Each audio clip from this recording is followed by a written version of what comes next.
Televisa presenta.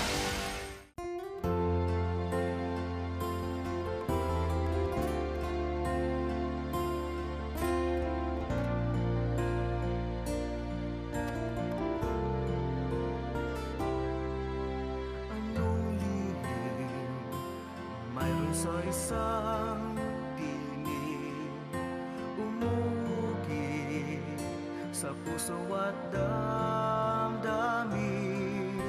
Siyang bulong manatili sa iyong pagsinta, dama mula pagising kahit nasan pa. Kapag ika'y lumayo, nanaisin ko pa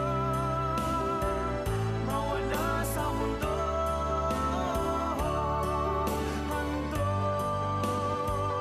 alay ng may kapal na sa'yo'y ibigay, pagsuyong wagas,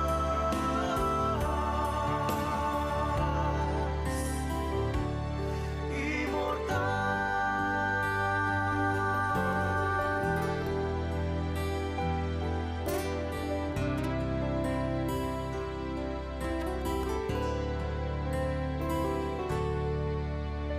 Ikaw ba isang beren?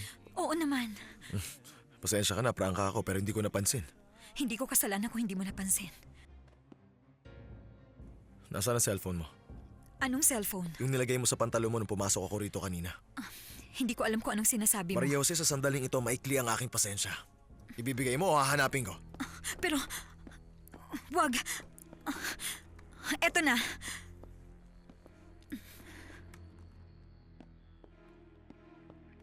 Kay Bruno to. Oo, Eh bakit nasa iyo? merong nakarecord dyan. Ako, sa pangalan ng isang napaka-importanteng tao, ay nag-deliver kay Mr. Pedro Samaniego ng mga pirated na DVDs at CDs, mga drug pills at 10-22 caliber ng mga baril. Kaya kinuha ko sa kanya. Anong ibig sabihin nito? Anong hiningi niyang kapalit dito? Sabihin ko raw na ipinagbubuntis ko ang kanyang anak. Ano ba yan? Kahit na magkadugo kami, mapapatay ko ang lalaking yan. Magkadugo? Kapatid ko siya sa ama. Anak ng aking papa. Wag. Hindi. Huwag mong gagawin yan. Pero Maria Jose, kailangan mo makita ang Ay, katotohanan. hindi nakakakita ng tama ikaw.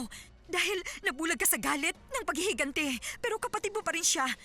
Kung talagang siya'y kapatid mo, ni sa isip hindi mo dapat isipin ng ganyan. Magiging kagaya ka ni Cain. Wala akong pakialam, pinagtangka niya akong patayin. Pakiusap meron kang pamilya. Oo, isang pamilyang puno ng kasinungalingan. Huwag mo sabihin yan. Ako ba walang problema sa aking pamilya? At di ba kaya sila may problema dahil sa akin? Nagpagamit ako kay Bruno. Naniwala ako sa kanya. At dahil sa akin Oo, sige, kaya sabihin na nga natin ganun. Pero hindi ko na gusto ang mga taong nakatira sa paligid ko. Kahit na si Madam Victoria. Si Victoria ay nagkaroon ng relasyon sa aking papa nung buhay pa ang aking mama. Hindi mo ba narinig ang sinabi niya? Hindi, ang nakita ko lang may pinapakita siyang cellphone. Inagaw niya kay Bruno at tumakbo siya. Siguro may nakatagong sikreto doon. Sinabi ko na sa inyo, magkakilala na sila. Siguro nga may problema. Anong problema? Eh di may relasyon sila. Ano pa ba? Bago sila nagpakasal ni Alejandro o pagkatapos? Walang nakakakilala sa kanya bago ang kasala. Pwedeng samahan mo ako sa banyo? Oo naman, Maura. Salamat. Halika, samahan kita. Excuse me? Ang tunay na Maura, mapanukso. Nasasabi kay Alejandro, pero lumalandi kay Ulysses. Wala na akong pakialam doon. Ni isang sentimo wala ka, hindi ba? Kung alam mo na, ba't ka pa nagtatanong? Gusto mo bang magkaroon ng maraming pera? Siyempre naman. Anong gagawin ko? Tagapag-aliw? Nakakatukso ka. Pero may masigit pa sa'yo. Si Alejandro Lombardo? Yes, tama ang sinabi mo. Anong gagawin ko? Akitin yung babae? Hindi yan sigurado. Siya isang babaeng probinsyana at gwapo ka rin pero hindi ka maikukumpara kay Alejandro. Ang sa akin na may opinion lang. Alamin mo kung may kaduda-duda bang namamagitan kina Bruno, Alejandro at yung katulong. Paano ko malalaman yun? Maging malapit ka sa kanila. Ano bang gusto mo mangyari? Iniwan ako ni Alejandro dahil sa kanya. Alam yun ng lahat ng mga kaibigan ko at pinagtatawanan ako at yun ang hindi ko kaya. Kung papatulan ni Alejandro ang ganong babae, sa palagay ko'y may maganda rin sa kanya. Teka, kakampi ba kita o hindi? Kakampi kita, syempre. Lalo na't pinayagan mo kung tumira sa bahay niyo.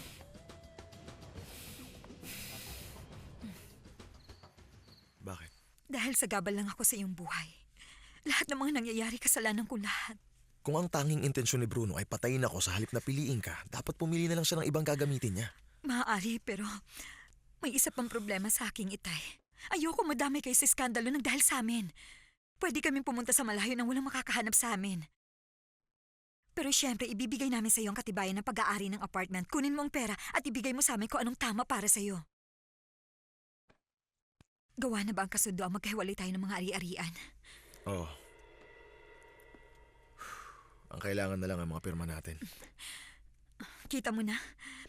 E di pwede na tayo magdiborsyo. Hindi pwede, may problema pa. Kailangan pa natin maghintay kung buntis ka. Hindi nga ako buntis. Kasasabi mo lang na hindi ka pa dinadatnan, di ba?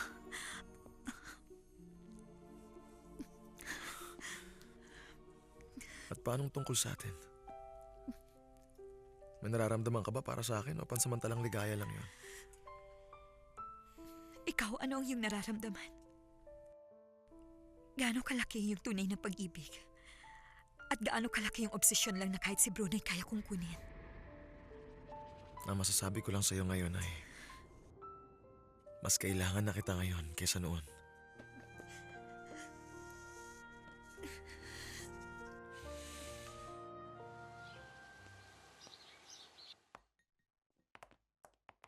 Ay, nako, tignan mo itsura mo. Nangangalumata ka na. Dapat nagpahatid ka na lang ng pagkain. Ayoko. Baka bumaba si Alejandro at mag-almusal. Gusto mo makita ang kanyang reaksyon? Palagay mo ba nabasa niya ang libro? Hindi ko alam. Siguro, binuksan lang niya dahil curious siya. O hindi talaga siya interesado. Nakagawa na siya ng konklusyon niya at hindi ko rin siya masisisi. Pero matagal ng panahon yon. Isa pa, kung nakipagdiborsyo si Mr. Antonio para lang makapagpakasal sa'yo, di dapat... Hindi yan ang problema. Kundi dahil niloko ko ang kanyang ina.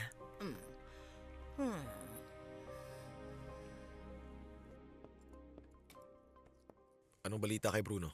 Wala pa akong balita, Senyorito. At saka bihira ko siya makita.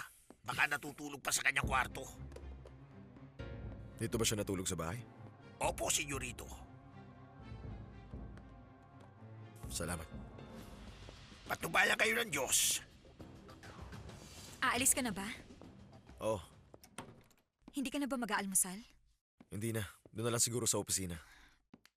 Anong desisyon mo sa mga sinabi ko kagabi? Kailangan natin maghintay dahil may iba na ang sitwasyon kapag buntis ka. Pero bakit? Kaya kong alagaan ang sarili ko. Hindi ko hahayaan na magiging anak ko na mapalayo sa akin.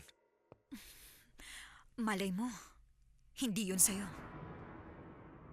Maria Jose, hindi ako naniniwala sa'yo. Nung unang beses tayo magtalik, sabi mo, yun ang kauna-unahang beses mo. Totoo ba yun?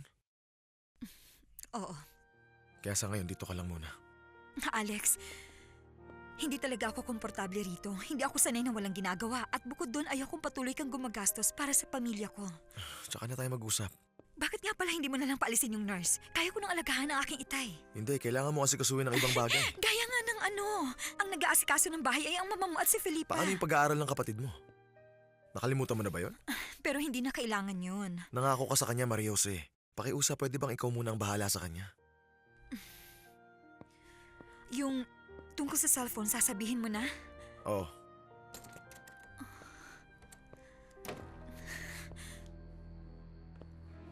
Anong kailangan mo? Bilang konsiderasyon sa iyong ina, papayagan kitang tumira dito sa bahay. Pero tandaan mo, pag nakita kitang aali-aligid kay Maria Jose, papalayasin kita. Ah, siya nga pala. Nasa akin yung cellphone mo. Baka may madiscover pa ako dito hindi ko dapat malaman. Pag nanakaw yan, ibalik mo sa akin yan! Akin na. Lumayo ka nga sa akin! Talaga sumusobra ka na!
Signora Victoria!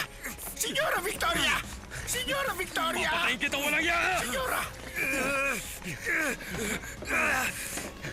Matagal mo lang gustong gawin yan! Oo, talaga. Ubus na ang pasensya ko Bruno! sa'yo! Alex! Tama na yan! Tumigil kayo! Hoy! Hoy! Ano ba? Tama na yan! Alex! Bitiin mo na siya! Ano ba? Tumigil kayo! Tama na! Tigil! Papatayin kita! Tama na! Demonyo! Tama na! Kapal na mukha mo! Lumayas ka rito! Ano ba? Bitiwan mo ako! Papatayin ko siya! Bakit di mo subukan yan? Dudurugin ko mo Anong ano nangyayari dito? Diyos ko, tumigil na kayo! Tumigil na kayo! Ano ba? Utang na loob! Panginoon ko! Madam Victoria! Ay, tumawag kayo ng doktor! Mama! Alcohol at saka bulak! Bilisan Mama! ninyo! Ay, Diyos Mama, ko, ano bilisan! naman kayong dalawa? Siya nag-umpisa! Bruno! Siya nag-umpisa! Kasalanan ko Gusto itong ko na siya! lahat! Ay, Mama! naku, ma'am! Tama na! Hindi ako titigil! Mapakiusap! Labas na! Tawag ka na, doktor! Ilabas niyo yan! Ay, ma'am! Ano bang nangyari sa inyo? Naku, ma'am! Gumising kayo! Gising ka, Mama. Tumawag kayo Mama, ng please, gumising ambulansya! ka. Ano ba nangyayari sa'yo, ha? Nasisiraan ka na ba? Sinabi ko na sa inyong siya ang unang Sabi ni Alex, sumugod! ikaw ang unang sumugod! Dahil sinungaling siya! Kahit na ganun siya. Kaya niya ginawa yun dahil hindi ka tumitigil sa paggugulo sa kanyang asawa! Hindi niya siya asawa! Anong sinasabi mo? Gusto niya siya i-diborsyo, pero ayaw niya siyang pakawalan! Wala ka nang pakialam doon! Gusto niya tulungan ko siya! Palagay ko hindi siya humihingi ng tulong sa'yo kagabi. Tinula ka pa niya at may inagaw siya sa'yo. Yung cellphone mo. Nasusuklan ako sa kanya! Kinamumuhay Wala ko siya! ka Tama na! Ano ba gusto mong gawin? Ikaw nabubuhay ka at umaasa sa paggastos ng ibang tao. At ikaw, lagi kang kapos sa pera. At kung bibigyan ka ng pagkakataong mamili, kaya mo isugal ang iyong asawa. Ano ba talaga to? Hindi mo ba alam kung ilang milyon dolyar ang kayamanan ng pamilya Lombardo? Naisip ko na yon. At dapat ang pinakamalaking bahagi ay naiwan sa akin at sa iyong asawa. Okay. Sangayon ako dyan. Pero ang matandang baliw, iniwan lahat kay Alejandro. Kaya ang dapat nating gawin, gumawa tayo ng paraan para may ibang sitwasyon. At paano? Yun ay kung patay na si Alex. Yun ang sabi mo. Ano nangyayari sa kanya? Maliwanag pa sa sikat ng araw. Gusto niya siyang patayin. Pero regular naman ang pagdating ng period mo, hindi ba? Ano mang araw ngayon, pero ayoko talagang mabuntis. Pero maganda nga yun, hindi ba? Kung talagang mahal ako ni Alex at kung iba ang pagtrato nila sa atin dito sa bahay. Ate, mahal ka ni Alex. Sariling kaligayahan niya lang ang iniisip niya. Baka sa isip mo lang yan. Ewan. Teka, may iba nga tayo ng usapan. Pinapahanap tayo ni Alex ng eskwelahan para matapos mo na raw ang pag-aaral mo. Pero hindi ko alam dahil pag totoong buntis ako at gumaling na si Itay, gusto ko nang iwan ang lugar na to. Ate, tigilan mo nga ang mga kabaliwan mo. Gusto ko na ditong umalis. Hindi ko kayang mabuhay sa pagitan ng panlalait ng pamilya na at pangaharas ni Bruno. Bakit hindi mo hingin sa kanya na lumipat na lang kayo sa ibang bahay? Madali naman siya makakahanap ng ibang bahay dahil marami siyang pera. Kapag ginawa ko yon, ibig sabihin tinatanggap ko na siya. Bakit hindi mo pa siya matanggap? Mayaman siya at sobrang gwapo. Pero yung kasal namin, hindi naman yon totoo. Pero, mahal mo ba siya, ate? Hindi ko alam. Ay, grabe! Hindi mo alam kung mahal mo siya o mahal ka niya. Ang labo niyo talagang dalawa. Oo, talagang nalalabuan ako. Uy, tumigil ka na nga sa kagaganyan. Nasasabi mo lang yan dahil wala ka sa aking lugar. Ma'am, tapos ko na pong paliguan ng inyong ama at handa na siya. Susunod na siya. Mag-isa? Pupunta rito? Opo naman. Humingi po ako kay Mr. Ezekiel ng tungkod. Kaya't naglalakad na siya ngayon mag-isa. Tayo na, dali! Ay, opo, ma'am. Maya-maya lang nandito na si Hernan. Pero okay na ako ngayon. Magaling na ako. Pero bakit naman kasi kayo pumagitna sa dalawang hunghang na yon, Mama? Hindi natin makokontrol ang mga lalaki kapag kumilos sila na para mga taong gubat. Mama, masakit pa ba ang ulo mo dahil sa tama? Konti na lang, iho. Pero masaya ako na makita ko kayong nandito ngayon sa akin. Mama, hindi ko kayo magagawang iwanan. Kasi akala ko ayaw mo na ako makita. Magiging maayos din ang lahat, Mama. Magiging maayos din ang lahat, makikita mo. Bakit ano ba yan, Mama? May tinatago ba kayo sa akin? Wala, iha, kasi isipin mo. Mama, tinatanong kita. Kumusta? Hindi ko po sinasadyang gawin yun. Oo, alam ko, iho. Huwag kang mag-alala. Pwede ko na bang malaman ngayon kung bakit kayo nag-away? Mauna na ako. Felipa, kapag natignan na siya ni Hernan, pakitawagan mo ako agad pakiusap. Oo. Salamat. Alis na ako. Ano ba ang pinag-awayan ninyong dalawa? Kaya sinabi ko ngayon dahil hindi lang ito ang una. Dahil ganun talaga ang mayabang na yun. Basta na lang niya ako sinusugod.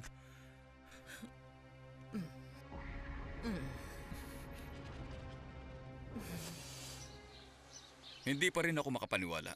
Oo nga't si Bruno ay mapusok, violente at may paggabastos. Pero ang maging kriminal. Siya mismo nagsabi gusto niya makita si Alex na patay. Wala na talaga si Bruno. Tuluyan ang nasira ang ulo niya. Ay, oo. Pero ang sabi nga niya ay ang pagpatay lamang kay Alejandro ang tanging solusyon para makuha niyang dapatay sa kanya. Oo. Pero bakit naman niya sinabi sa atin yun? Para siya itulungan. Hindi. Hingi mo na sa akin na kahit na ano. Pero ang pumatay, hindi. Ano ba yung nabanggit mo kagabi? Hindi ko sigurado. Hindi ko masyadong narinig. Pero dahil sa kanila mga kilos, sigurado ako na nagtatalo silang dalawa. Nanginginig siya. Galit na galit. At saka, kitang-kita ko kung paano niya inago kay Bruno ang cellphone at tumakbo siya palayo. Para sa akin ito si Bruno at Maria Jose. May tinatago at dati nang magkakilala. Pero saan sila nagkakilala? Hindi ko alam. Baka ipinakalala ni Alex at hindi niya matandaan. Gaya ng hindi niya na maalala na nagpakasal sila. Naikwento ko sa iyo, di ba? Oo, nabanggit mo nga. Nakakatakot naman. Kumusta na siya? Ewan ko po, pero tinitingnan na siya ngayon ng doktor. Sige po, pupunta muna ako sa kusina. Maiwan ko sige. muna kayo. Nakita mo na? Lahat ng ito, akong may kasalanan. Hindi pwedeng manatili tayo rito at panoorin silang nagpapatayan. Kung iisipin ko talagang malala ang nangyayari, sana ibigay na ni Alex kay Bruno ang nararapat sa kanya. Sa ngayon, ang mahalaga ay si Madam Victoria. Hay, siguro malakas ang pagkasuntok sa kanya. Ang kawawa naman siya. Wala siyang kinalaman dito.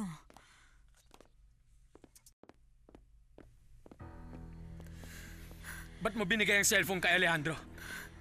Sumagot ka! Gusto mo na naman bang magsimula ng panibagong iskandalo sa pintuan ng kwarto niyo, Mama? Hindi mo dapat yung ginawa! Pues ginawa ko na. Ano ngayon? Sinabi ko rin sa kanya na gusto mong sabihin kong ikaw nakabuntis sa akin pero ayaw niya maniwala doon. Tama na! Ang dapat mong gawin ay tigilan ng pambablackmail dahil nabigo ka na kaya tumigil ka na! Huwag niyong kalimutan ang banta sa ama mo ay patuloy pa rin.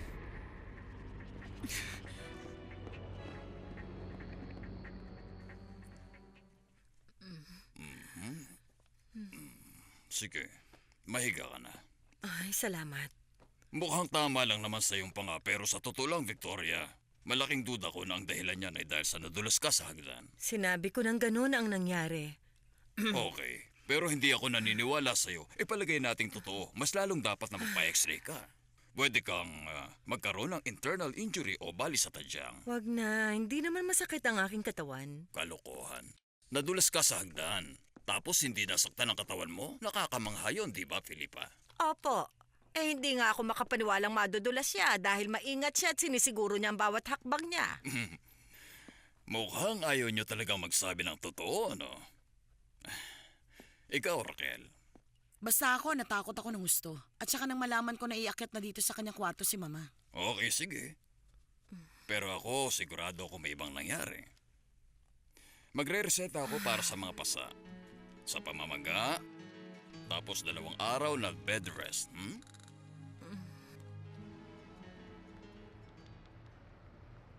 Hinila palabas ni Roberto at ni Ulysses si Bruno. Pero si Victoria nawala ng malay.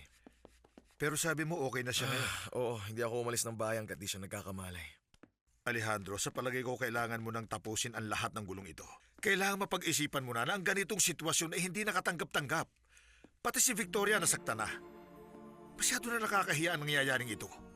Isa pa, baka magkaroon ng masamang epekto ang naging tama sa kanya.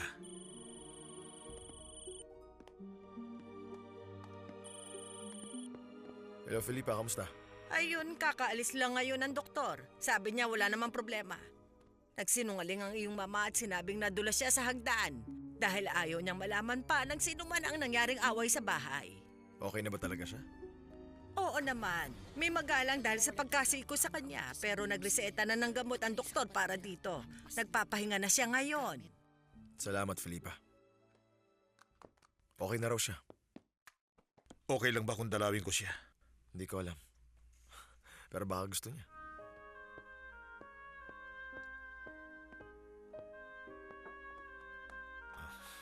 Bibilhin ko muna itong mga nasa reseta. Salamat. Sinusumpa ko si Alejandro ang una sumugod sa akin, Mama. Pero bakit? Dahil ako'y bumalik. Hindi pwedeng patuloy itong mangyari. Nagiging magulo na masyado dito sa bahay. Dahil sa wala niyang babaeng yon na kinasangkutan ni Alejandro. Siya ang kailangang umalis dito kasama ng mga palomunin na yun sinama pa niya rito. Hindi itong kapatid ko, Mama. Raquel, pwede ba tama na yan? Napapagod na ako sa inyong mga reklamo. Patawarin ninyo ko. Oo, Mama. Naiintindihan ko ang nararamdaman mo. Pero mahalaga ito para makabalik tayong lahat sa normal na buhay. Kailangan mapalis yung babae. Kailangan siya mapalis. Mga baril na kalibre Kung ganun 22, pala, ang may recording na yan ang dahilan ng inyong away. Ganun na nga. Sino naman ang lalaking yan? Hindi ko alam kung sino tong binayaran ni Bruno para sabihin tong mga kasinungalingang to. Wala bang posibilidad na baka totoo nga yun? Pwede ba, Fernando? Tignan mo mukha ng tatay ni Maria Jose. Sa tingin mo ba yun ang mukha ng isang tao na gagawa ng mga iligal na bagay? May kasabihan na ang mukha ay pwedeng... Hindi, kasinungalingan niya na inimbento ni Bruno. Ginawa niya yun kapalit ng hindi pagpaparinig sa akin nung nirecord niya para sabihin sa akin ni Maria Jose na ang kanyang ipinagbubuntis ay anak niya. Pero ano sa palagay mo ang dahilan ni Bruno para ito'y gawin niya? Ay, Fernando. Para sa akin, malinaw pa to sa araw. Una, sinubukan niya akong patayin para makuha niya ang lahat pero dahil nabigo ang plano, hindi niya ito matanggap at gusto naman niya ngayon na angkinin si Maria Jose. Na-inlove ba siya? Hindi ko alam. Maaari. Ikaw? Yes, Mary. May tawag po kayo mula kay Commander Tenorio, sir. Sige, kakausapin ko. Siya yung pulis na nag-iimbestiga sa kaso. Alam ko. Mr. Lombardo, good morning. Good morning. Si Police Commander Tenorio ito mula sa El Zarco. Ipapaalam ko lang sa inyo na may naresto kaming suspect na nagtaka pumatay sa inyo. Suspect ba ka mo? Ganun nga po. Nagbenta siya ng relo na pag-aari ko. Kagad naman itong nireport sa amin nung alehero na kanyang pinagbentahan. Sinek po agad namin ng code ito. At napatunayang sa inyo ngayon ang galing. Ano kayang pangalan niya? Nagpakilala siyang si Chucho Gavira. Nakakulong siya dito ngayon sa munisipyo. Dahil doon na kami isangkot siya sa takapagpatay sa inyo. Kailangan naming pumunta ka rito kaagad, sir. Pakiusap po sana. Makapunta kayo rito kaagad. Salamat, maghihintay po kami. Kung gano'n na hindi si Bruno, maaaring may isa pang kasabwat si Maria Jose. Utang na loob. Kung binayaran nila ang lalaking yon para mangyari yung aksidente, sana nung makita niya ako, sa halip na tulungan, edi dapat tinapos na lang niya agad ako. Isa pa, binigay ko sa kanya ang relo na yon. Baka may nag-describe sa kanya ng sasakyan at nung makita kanya, hindi na niya iniugnay sa aksidente. Fernando, ang taong tumanggap ng pera para ako'y patayin, hindi maaawa sa isang pobreng makikita niya nakahandusay sa gitna ng bukid. Ano mang bagay na makakaapekto kay Maria Jose, mabilis mo tinatanggihan. Ano bang alam mo sa kanya, Alejandro? Ilang katotohanan at ilang kasinungalingan ba ang sinabi niya sa'yo? Lahat ng sinabi niya sa akin, logical. Logical? Oo, logical. Para sa akin, isa itong horror story. Isa pa naapektuhan mo na ang buong pamilya, lalo na si Victoria. Tingnan mo kung ano ang nangyari ngayon. Ang lahat ay dahil sa selos, pag-aagawan, pagdududa sa pagitan niyo ni Bruno. Pinahihirapan niyo siya, Alejandro, sa halip na dapat iniingatan niyo siya. Naintindihan ko nararamdaman mo para sa kanya, Fernando. Pero bakit mukhang para sa kanya ka lang ata nag-aalala? Natural, dahil sa lahat ng ito, siyang walang laban. Nababahala siya tungkol sa inyong dalawa. Magtapat ka nga, Fernando. May gusto ka ba sa aking mama?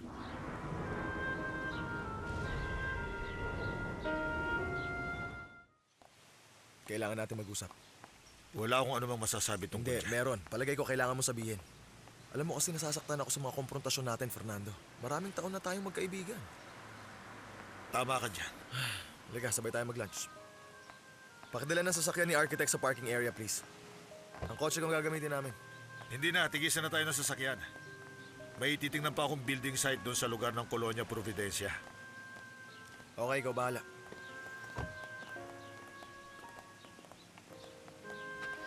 Salamat.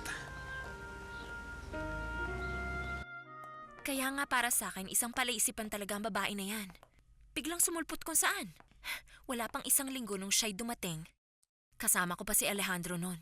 Pero wala siyang nabanggit tungkol doon. Tapos bigla na lang dumating at sinabing siya ang asawa. Bago yon, hindi niyo pa siya nakikita? Hindi. Kaya nagulat ang buong pamilya ni Alejandro. Isipin mo na lang ang naramdaman ko nung narinig ko yun. Siyempre. Katapusan ng inyong relasyon. Hindi pa. Alam kong may pag-asa pa ako. Si Alejandro ay makikipagdiborsyo dahil ang nangyari kasunduan lang. Oo, yan ang sinabi mo nang nakaraan. Pero lahat nagtataka kung tungkol saan ba ang kasunduang yon. Pero hindi ko alam kung anong may hitaron ni Alex. Sa ngayon ang nakikita ko, puro problema kay Bruno. Sa tingin ko nga, talaga bang naging grabe ang away nila? Grabe. Pati si Madam Victoria tinamaan. May isa pang... Ano ka ba? Hindi to dapat pinagtatawanan. Para sa akin, ito ay nakakakilabot. Patawarin mo ako pero nakakatawa kasi. Salamat. Okay po. Di lang Salamat. yun. Pagkatapos, sabi ni Roberto, bagay lang yung kay Bruno dahil ginugulo niya ang asawa ni Alex. Pero sabi ni Bruno, hindi raw siya ang asawa ni Alex. Anong ibig mong sabihin doon? Hindi ko alam. Sinabi ko sa hangalan si Lizette na makipagkaibigan sa matanda at sa kapatid, pero alam mo naman yon. Pero sa ngayon, gusto ko makipagkaibigan sa sikat na si Maria Jose. Pwede ba? Huwag ka masyadong mangarap. Walang makapagsasabi. Dadaling kita mamaya sa mga Lombardo. Malay mo, nandun ang iyong swerte. Salamat. Fernando, umamin ka nga sa akin. Gaya ng lagi natin ginagawa bilang magkaibigan. Alam mo, hindi ko masyadong kilala si Maria Jose at bihira lamang kami makapag-usap. Ang maibibigay ko lang na opinyon ay tungkol sa mga pangyayari. Alam mo naman lahat yun. Oo, Alejandro, pero may isa akong gustong sabihin sa'yo. Magmula noong nangyari sa'yo, ang tungkol sa aksidente, nagbago ka. Paano hindi ako magbabago? Una nalaman ko na may gustong pumatay sa akin. Tapos nadatnan ko ang isang babae na sa una pa lang sinabi sa akin na nagpakasal kami. Tapos sinabi niya ang lahat ay pinlano ni Bruno para patayin ako. Diba? Yan ang nga mismo naging problema, Alejandro. Yan ang sinabi niya sa'yo. Pero wala ka namang anumang katibayan. Oo, alam ko yan. Pero paano yung blackmail na ginagawa sa kanya ni Bruno? Pinipilit niyang hiwalay siya sa akin. Wala bang kahulugan yun sa'yo? Mabibigyan ito ng kahulugan sa maraming paraan. Wala akong duda na ang lahat ng ito'y panluloko pero walang sino man makapagpapatunay sa'yo na si Bruno ang may gawa nito. Pwedeng gawa ito na isang taong napakagaling lang. Ang galit mo kay Bruno at ang galit niya sa'yo ay nanggaling sa napakatagal ng panahon. Tama lang na pagdudahan mo siya kapag ganito ang nangyayari. At lalo na, kung si Maria Jose ang nagsasabi sa'yo. Ang ibig mo sabihin para sa'yo, si Maria Jose ay isang sinungaling? Isang oportunista? Isang impostor na may kasabwat na gumawa ng kasinungalingang ito at dahil nabigo ang lahat, sinisisi ni Maria Jose si Bruno? Ano ba talaga ang galit mo sa kanya? Wala akong galit sa kanya, Alejandro. Pero isang kabigo ang makita kung papaanong dahil sa kanyang presensya nagkaroon ng pagkawasak sa inyong bahay. At kung papaano nakakagulo ang buong pamilya niyo. Ito na pong order, sir. Salamat. May gusto pa po ba kayo? Wala na, mamaya na lang, salamat.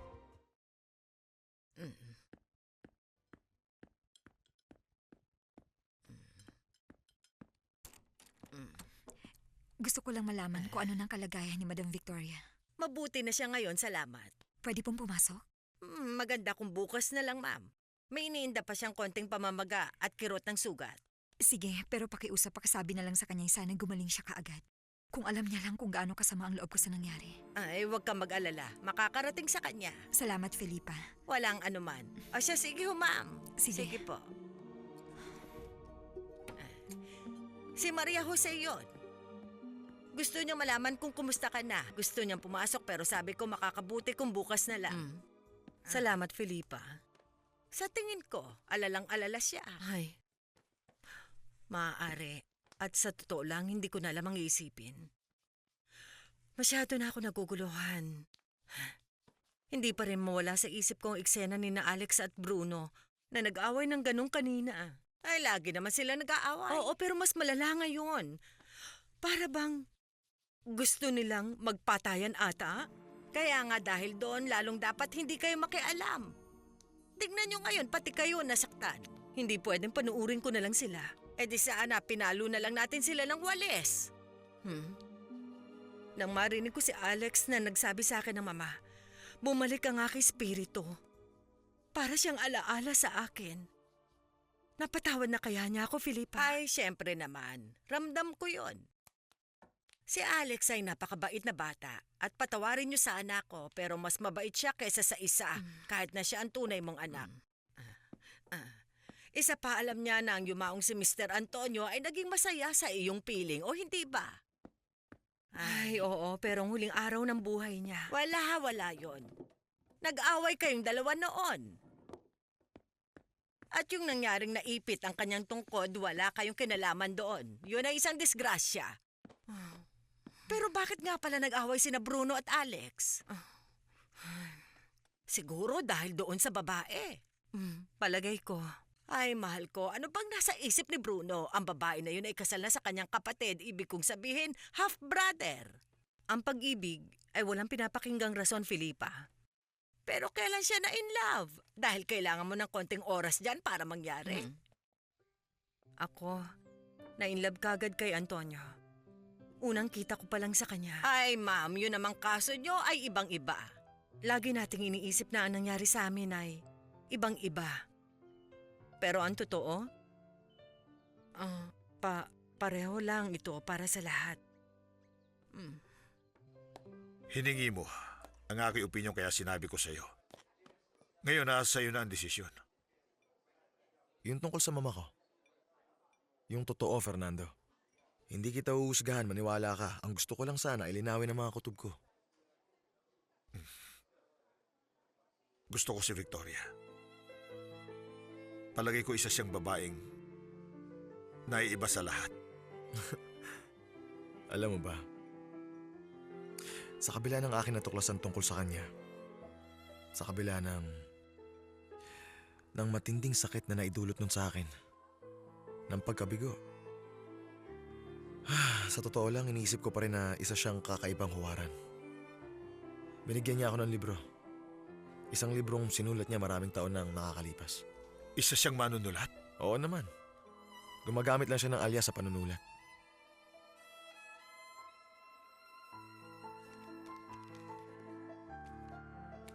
Ito ay sinulat maraming taon nang nakalipas.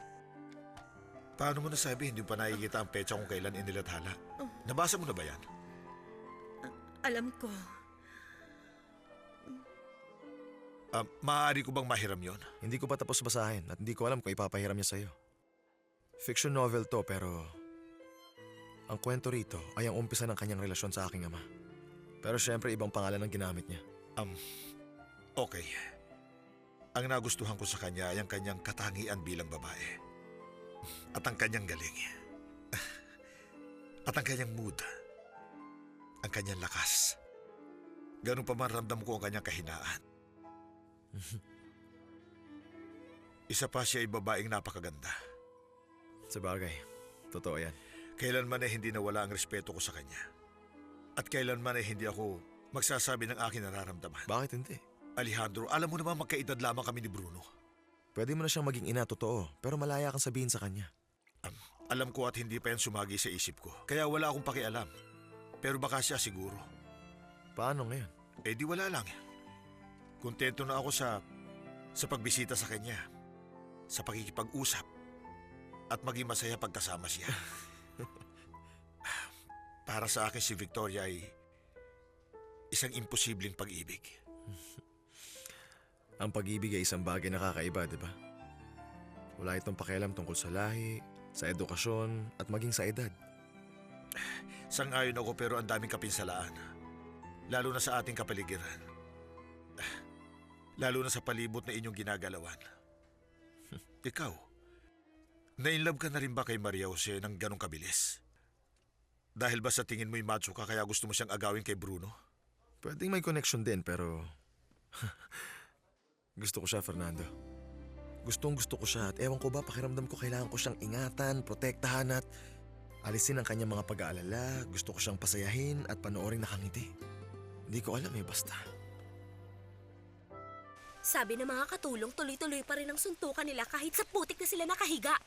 Lahat nga daw ng kasangkapang dinaanan nila isirana at hindi na magagamit. Isang ebidensya na pareho silang bayolente. Ay, sayang hindi ko napanood. Gustong-gusto ko pa naman makita kung paano banatan ni Alex si Bruno. Tapos tinamaan si Senyora nung sinubukan niyang umawat. Kawawa Ay, naman. palagay ko magpapatayan na yung dalawa. Tama na yan, Paula. Huwag na huwag mong sasabihin ng salitang yan dahil kapag nangyari yun, ako may kasalanan.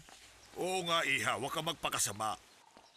Ngayon nakikita ko na kung bakit gusto mong umalis na tayo. Naisip ko rin na yun ang unang dapat gawin. Hindi naman big deal yun eh. At saka kahit nandito tayo o wala, patuloy pa rin sila mag-aaway dahil magkaaway sila noon pa man. Oo, Iha, pero hindi natin dapat dagdagan pa ng gatong ang apoy. Sa perang natira sa pinagbentahan ng apartment. Pwede tayong magtayo ng munting negosyo. Kahit na isang maliit lamang na store sa Stall kalye. sa kalye? Para tayo mga hari dito, tas gusto nyo magtayo ng stall sa kalye, hindi ako makapaniwala. Hay! Bakit hindi na lang tayo maglinis ng bintana ng mga sasakyan pag traffic?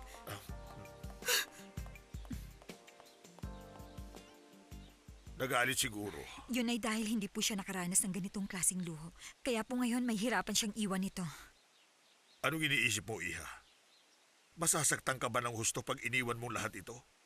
Hindi ang karangyaan ang tinutukoy ko o ang kaluwagan, kundi si Mr. Alejandro. Itay, sa totoo lang mahal na mahal ko na po si Alex.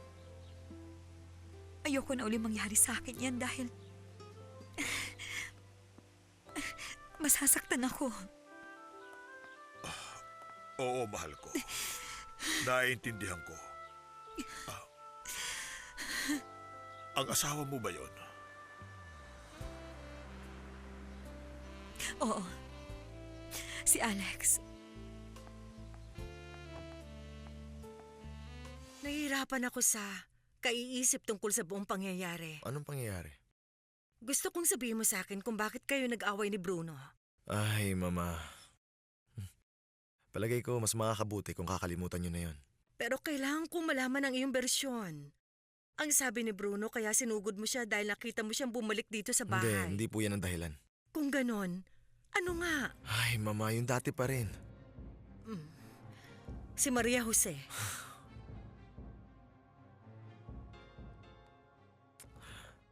Ay, Mama. Patawad pero ayoko tong pag-usapan. Masaya na ako makita na mabuti ng kalagayan niyo. Isa pa gusto kong ipaalam sa inyo na mawawala ako rito sa syudad ng mga 1 o 2 araw. Utang na loob, iho, sabihin mo. Ay, Mama. Mag-uusap tayo na matagal sa ibang araw at gusto ko rin pag-usapan din natin yung tungkol sa ibang bagay kapag natapos ko ng basahin ng libro. Oo nga pala, ang galing niyo sumulat. Trabaho ko na yan. Nasabi mo na ba kay Bruno na kayo ay... Na kami magkadugo? Hindi, Mama. Palagay ko isang bagay yan na kailangan niyong gawin. Salamat. Wala po yan.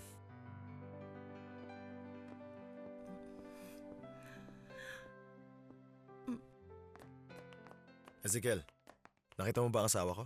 Palagay ko naroon siya sa guest house, senyorito. Salamat. Wala pong anuman.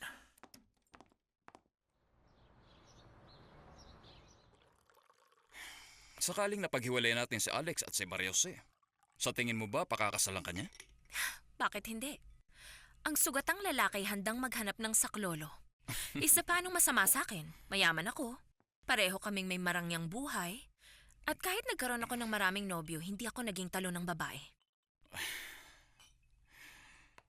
Sabi mo bibigyan mo ako ng konting pera. Mhm. Pero hindi mo pa nasasabi kung magkano. Depende yun sa iyong magagawa. Anong masasabi mo kung yayain kita sa kama mo at bantayan kita? Relax, darling. Kung gusto mo ng isang magbabayad para sa iyong espesyal na serbisyo, dun ka kay Raquel. Sandali. Pupunta tayo sa bahay ng Lombardo para makilala mo si Maria Jose.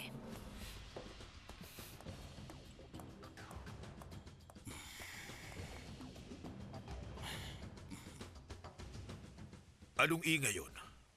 Sa planta po yun. Sasabihin ko ang totoo, Mr. Alejandro. Nagiging dahilan na kami ng marami mong problema. Kaya mas mabuti pa sigurong bumalik na lang kami sa amin. Oo, Alex. Nag-usap na kami ng pamilya ko at naisip namin na yun ang pinakamagandang gawin. Naisip namin? Hindi, sila lang yun. Napansin kasi namin na sobra na ang galit ni Mr. Bruno. Kapag nakikita niyang malapit kayo sa aking anak, hanggat patuloy na nangyayari ito, ang inyong pag-aaway hindi magkakaroon ng katapusan. Hindi Tatay Pedro. Patuloy lang kayong tumira dito sa cottage. At huwag niyong alalahanin ang tungkol sa mga problema kay Bruno. Ni minsan hindi kami naging magkasundo. Sa ngayon magiging tahimik ang mga bagay-bagay dahil kailangan kong umalis dito sa syudad. Gusto kong sumama ka sa akin. Ano masasabi mo? Pero si Madam Victoria at si Itay ay hindi pa ganun kagaling. Hindi, huwag mo akong alalahanin, Iha. Isa pa tungkulin mo samahan saan man pumunta ang asawa mo. Tama! Huwag ka nang pakipot. Isa pa siguradong magiging masayang-masaya kayo niyan. Kamusta? Nakahanap na ba kayo ng eskwela ang mapapasukan mo? Hindi pa. Dahil sa nangyari sa iyong mama, hindi namin magawang basta umalis. Okay, lahat ay naayos na. Kaya bukas sabihin mo kay Eric na ipagmaneho ka. Paano kung magalit si Bruno? Sabihin mo sa kanya ako ang nag-utos ng lahat. Isa siyang mahirap mula sa isang probinsya. At dahil sa kanya, buhay pa ako. Hindi ko akalain na ang relong ibinigay ko sa kanya ay magdudulot sa kanya ng problema. Kaya kailangan ko siyang ilabas sa gulong niya. Oo, dapat lang. Pero bakit gusto mo pa akong isama? Dahil si Bruno nandito ulit sa bahay. Wala akong magagawa kundi tanggapin siya. Ang mama ay hindi pa masyadong magaling at ayoko makaapekto rin sa kanyang sitwasyon ni Bruno. Pero ayokong iwan ka rito na nandito siya. Hindi ko alam kung anong mangyayari. Wala kang tiwala? Nag-iingat lang.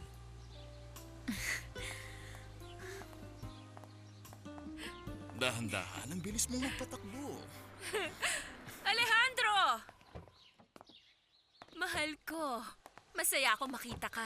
Kamusta, Maura? Napadalaw ka? Siya si Maria Jose. Asawa ko. Maria Jose siya si Ulysses, isang matagal ng kaibigan.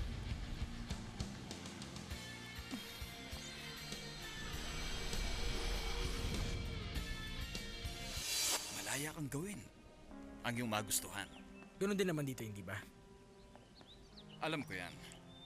Pero doon natural lang ganun. Walang naiskandalo. Walang sino man. Nakaalala mo ba nung nagpunta tayo sa Puerto Escondido?